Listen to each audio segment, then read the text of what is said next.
Estamos aqui no estúdio da Rádio Tupã com a Anclare Cardoso, presidente do Sindicato dos Servidores Municipais. Vem tecer as informações, falar sobre a participação da Tribuna Livre na sessão da Câmara nessa segunda-feira, dia 30, que estava programada para uma outra data. Depois ela cedeu para o IFE e então vai chegar o momento do sindicato participar da Tribuna Livre nesta segunda-feira, dia 30 de abril. Bom dia, Anclare. Bom dia, Marcos. Bom dia, rádio ouvintes. Bom dia, colegas. Chegou o momento da tua Tribuna Livre. O que vai ser tratado lá com os vereadores? A demanda é aquela, né, que infelizmente a gente não conseguiu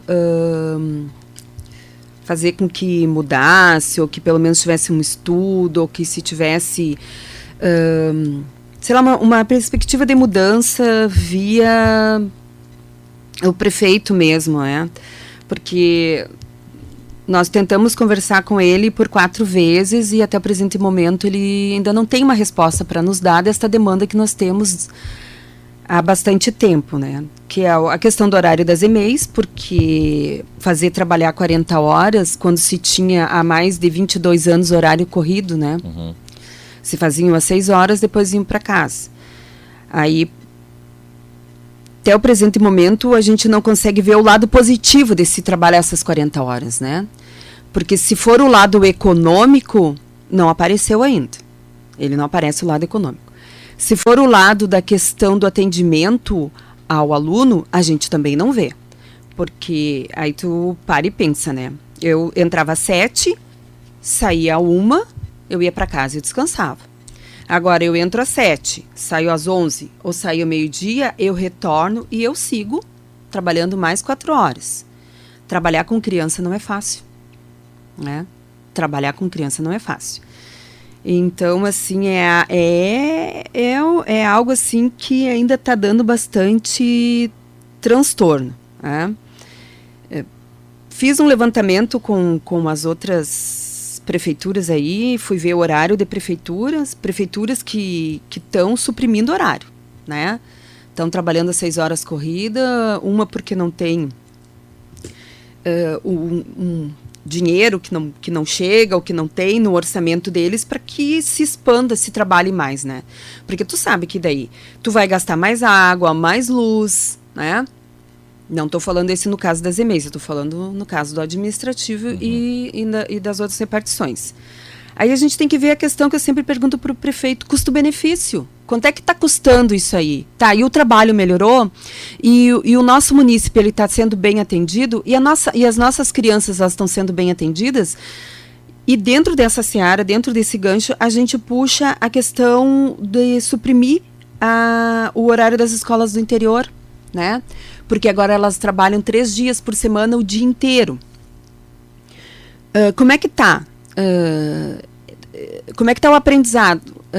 Tá melhor? Tá ruim? Né? Porque se tu vai de terça a quinta-feira, tu vai ficar de sexta, sábado, domingo e segunda sem ter aula, né? Então, assim, já fizeram um levantamento para ver como é que estão essas crianças, como é que elas estão aprendendo, se isso aí vai ser um resultado positivo, se vai haver mudanças, se vão voltar atrás, porque pelo que foi me passado, a questão seria que estava se gastando muito com o transporte, né, com o transporte escolar. E o professor, que ele sai daqui 6 horas, 5 horas da manhã, ele vai passar o dia inteiro na escola do interior. E o momento dele para descanso, como é que fica? Se as meninas das EMEIs dentro da cidade não podem ficar dentro da EMEI porque poderia considerar que elas estavam lá dentro trabalhando e isso aí poderia futuramente somar em horas extras, como é que fica a questão do professor e do empregado no interior, né? Então são coisas assim que ainda não estão bem claras para o nosso entendimento, né? A gente quer saber se está funcionando, como está funcionando, porque ontem, na reunião que nós tivemos do sindicato, as pessoas me passaram essa situação. Então, tu sai às 6, tu volta, chega na cidade, porque na minha concepção, tu conta a hora relógio, da hora que tu sai da cidade até o teu trabalho e o teu retorno. Isso aí está contando, né? E estão voltando 18h30, estão chegando aqui, saem às 6 horas da manhã, 5:30 da manhã. Então, assim, tem coisas que a gente vai ter que sentar e afinar e ver como é que isso aí vai ficar para o futuro, para não dar uma demanda amanhã ou depois para o município, de a gente ter que entrar judicialmente para resgatar esse período, esse lapso temporal que se tem. Né? Tem a questão do posto de saúde, né? A questão de algumas pessoas que batem ponto, outras pessoas não batem ponto, a questão do ticket do ponto, que é uma segurança para o servidor, né? Tu tem que ter, para provar que tu bateu, tu tem que ter também, estão vendo isso aí para estudo. A questão das agentes de saúde, que está sendo orçado para ser comprado o tablet delas, para que elas não precisem mais bater o ponto, e que dentro desse tablet tem todo um itinerário que elas fazem do serviço delas e as casas que elas vão, então, para elas serem dispensadas do ponto. A questão da mudança do padrão das enfermeiras, né, que a gente já vem lutando aí há bastante tempo, que são apenas 3 enfermeiras. A questão dos professores seletistas. A questão dos professores, com aquela demanda do 608 do governo federal, que isso aí seriam as perdas que os professores tiveram ao longo do tempo. Também ainda não foi nos assinado uma posição. A questão também que apareceu agora, que quando se tem as férias do meio do ano, aquela semana tem que ser contabilizado 50% em cima de 1/3 de férias dos professores. Também não foi nos assinado nada nesse tocante. Né? E aí fica aquelas perguntas, né? Vai reduzir as horas extras? Como é que fica essa questão, né? Em cima dessas 40 horas trabalhadas? O atendimento ao público, que também a gente fica nessa questão. O sobrecarregar funcionários, porque hoje nós temos 560 funcionários e nós tínhamos 720 funcionários. E começou, claro, o concurso, né? O pessoal aí está se aposentando e vai se aposentar mais esse ano. Né? Então a gente também está esperando o pessoal do concurso, são essas 70 pessoas, né? Como é que está a parte do concurso? Já estão para ser chamados? Já estão para ser chamados, porque agora parece que estava na questão do desempate, né? A questão do desempate. E daí, tu chamando essas pessoas para o concurso, efetivando elas, né? Tu fazendo com que o servidor trabalhe as 40 horas do concurso, os CCs vão sair ou os CCs vão ficar?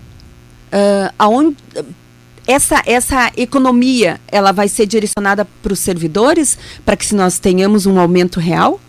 Ou vai ficar só apenas nos 2,95? E os 2,05 que ficou para estudo que nós estamos pedindo? Porque tu sabe, né, Marcos, que esses 2,95 nós não tivemos aumento. Né? Esse repasse da inflação, nos nossos descontos do imposto de renda, que agora é em cima de 2 salários mínimos, em cima do nosso IP, que é 7%, e em cima do nosso fundo de previdência, que é 11%, nós não tivemos. Né? E além disso, nós temos um vale que está há mais de 7 anos congelado. E aí nós temos uma inflação galopante. Porque se não tivesse, nós não teríamos tanta a suba de luz, de combustível, né, do medicamento. Então, isso aí passa para nós. E aí nós temos apenas 2,95? E o juro bancário continua astronômico? A gente não vê mudança no juro bancário? Então, é bem difícil, né? As condições de trabalho, que nós, quando tivemos aquela reunião, nós pedimos para o prefeito que ele fosse.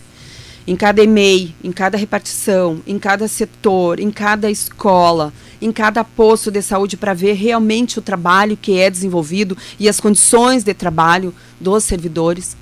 Me parece que ontem ele estava para fora. Por isso que ele não pôde nos atender. O pessoal do Parque de Máquinas, os guardas, né, tem que sair de trás do birô. Né? Tem que ver como é que é feito o nosso trabalho. Não apenas acreditar na fala do seu secretário. Tem que ir lá e olhar. Né? Depois tem a questão das licença-prêmio, que ele disse que pagaria o exercício de 2014. Então, assim, ó, a demanda é grande, né? A demanda é grande. Tanto quanto a gente, para ter os nossos direitos assegurados, né? Condições de trabalho, para que a gente possa desenvolver um trabalho a contento para a população, né? porque, como eu sempre disse, nós prestamos concurso, foi para o município de Tupanciretã, nós somos servidores do município de Tupanciretã e nós prestamos serviço ao município, né? Então, saber que essas mudanças elas estão sendo positivas, e positivas para quem, né? E por quê? Então, isso aí tem que ser transparente, isso aí tem que ser mostrado. Mesmo suprimindo na educação, tantos dias está indo muito bem, os alunos têm um desenvolvimento ok, né? As crianças estão sendo muito bem assistidas nas EMEIs, não está faltando pessoal no horário da entrada, ao meio-dia e no horário da saída. Ninguém está sendo sobrecarregado com o trabalho a mais. As professoras do interior, elas não estão com unidocência, né? Elas não estão com classe multisseriadas. Então, tem todas essas questões, assim, que nós vamos levar ao conhecimento na tribuna e vamos conversar com o prefeito, porque ontem nós conseguimos montar o nosso colegiado, puxando servidores de setores, né? Porque cada setor é uma realidade. Tu vive aquilo ali dentro da tua escola, dentro da tua EMEI, teu posto de saúde, no parque de máquinas, na guarda. Cada um é uma realidade. Os motoristas também são uma realidade. Então, a gente tem que ver, e o pessoal do administrativo, todos esses segmentos, a gente tem que ter um representante para ouvir como é que é o dia de trabalho dele. Quais são as necessidades, o que poderia ser melhor, o que nós poderíamos fazer para melhorar, para que esse trabalho chegasse a contento para a municipalidade. O que está faltando? Mas isso nós temos que ter um entendimento, nós temos que ter um diálogo, né? Então, a gente conseguimos montar ontem, né? Fazer com que as pessoas venham e coloquem, que é um mecanismo que nós temos de diálogo e da gente tentar fazer o nosso trabalho o melhor possível. Porque às vezes pensam assim, sindicato é só para reclamar os direitos e os deveres. Nós estamos tentando fazer o melhor. Agora, tu sobrecarregar, tu colocar, tu tentar fazer com que a pessoa desenvolva um trabalho, né? Não dando condições, fica fica quase que totalmente inviável tu poder desenvolver esse teu trabalho, né? Esses temas são que você vai debater lá na Tribuna Livre, passar para os vereadores, também para a comunidade, que a gente vai transmitir isso aí segunda-feira. O prefeito está sabendo de todas essas reivindicações? Sim, ele sabe, debateram com ele? Sim, a gente sempre está oficializando, né, e colocando ele a par das demandas, né, do que chega, do que nós podemos fazer, das mudanças também, né, dessas mudanças, né, da área trabalhista. Só que, infelizmente, né, Marcos, nós estamos vivendo em um país que nós temos as 3 inseguranças que nós não deveríamos ter, que é a insegurança econômica, né, a insegurança política e a questão da insegurança dentro do judiciário, né, dentro do tocante das leis. Todo dia a gente acorda com uma novidade de uma coisa que tu nunca ouviu falar na vida, né? E é como eu disse, e eles estão chegando, e eles estão vindo, e eles estão aparecendo na rádio, né, que são os políticos, né? São os políticos que fazem as leis, são os políticos que determinam, são os políticos que dizem como é que o nosso país vai agir daqui para frente e quem vai ser salvo ou não, né? Então, toda essa questão, assim, ontem foi discutido também, porque a gente tem que fazer esse entendimento sem falar em partido político, mas falando em questão de pessoas, né? Porque é humanamente impossível, Marcos, tu estar há 20 anos, 30 anos envolvido com a política e tu não vê, né, o país sendo dilapidado. Ou tu virou o teu rosto para o lado, ou tu foi conivente, porque quem cala consente, né? E daí tu vê assim, que nós temos um rombo na Previdência de 6 trilhões. Que se evadiu 10 trilhões do país até o momento com o levantamento da Lava Jato. E aí tu começa. Tá, mas e daí? Ninguém viu isso? Ninguém denunciou? O que aconteceu? E essas mesmas pessoas, esses políticos vão vir aqui, estão vindo aqui nos pedir o voto. Político de carreira, político com mais de 20 anos. E não viu, e não fez, e não denunciou. Mas quando foi para tirar os nossos direitos, o direito da CLT, os nossos direitos adquiridos, foram primeiro a votar contra e dizer que nós, os trabalhadores do Brasil, que sustentam a mordomia deles, nós que não prestamos, nós que somos um karma, nos dividiram, colocaram que funcionário público ele não presta. E por que não fizeram a reforma no judiciário se acham que eles ganham tanto? Por que eles seguem indicando o STF, uma indicação política? E agora, então, que eles foram descobrir que não prestava, ou que não era bom, ou que não deveria ser assim? E a gente vê as mudanças sendo feitas de baixo para cima, não de cima para baixo? E a população continua inerte? Onde é que se viu um país como o nosso nos cobrar imposto de renda em cima de 2 salários mínimos? Onde é que se viu isso? É mais um roubo do povo brasileiro? São taxas em cima de taxas. Tu passa o mês inteiro pagando para um governo que não te representa e se representa em todas as esferas.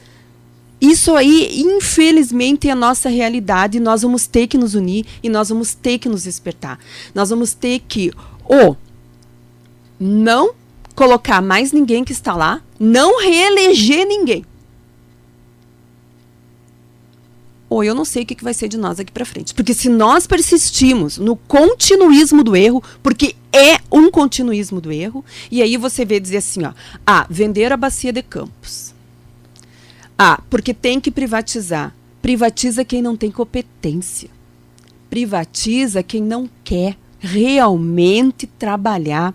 Ou porque não está conseguindo colocar os amigos do rei lá dentro. O sistema político brasileiro, ele é um sistema que ele só dá certo para quem infelizmente está na cúpula. Porque o resto da população brasileira continua. O rico mais rico e o pobre mais pobre. E não vamos longe, Marcos.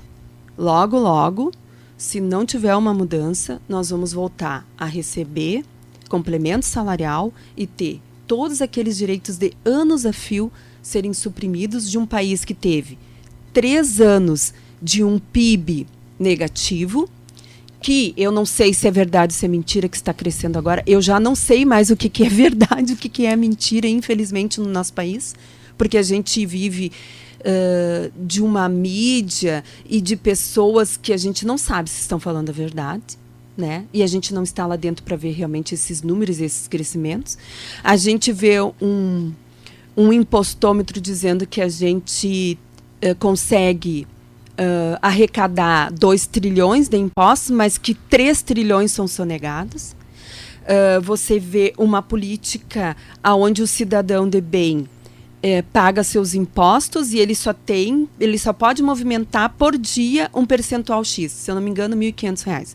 E como é que sai pela porta dos fundos todo esse dinheiro? Como é que tem pessoas que conseguem movimentar tanto dinheiro e que nada é visto, nada é mostrado?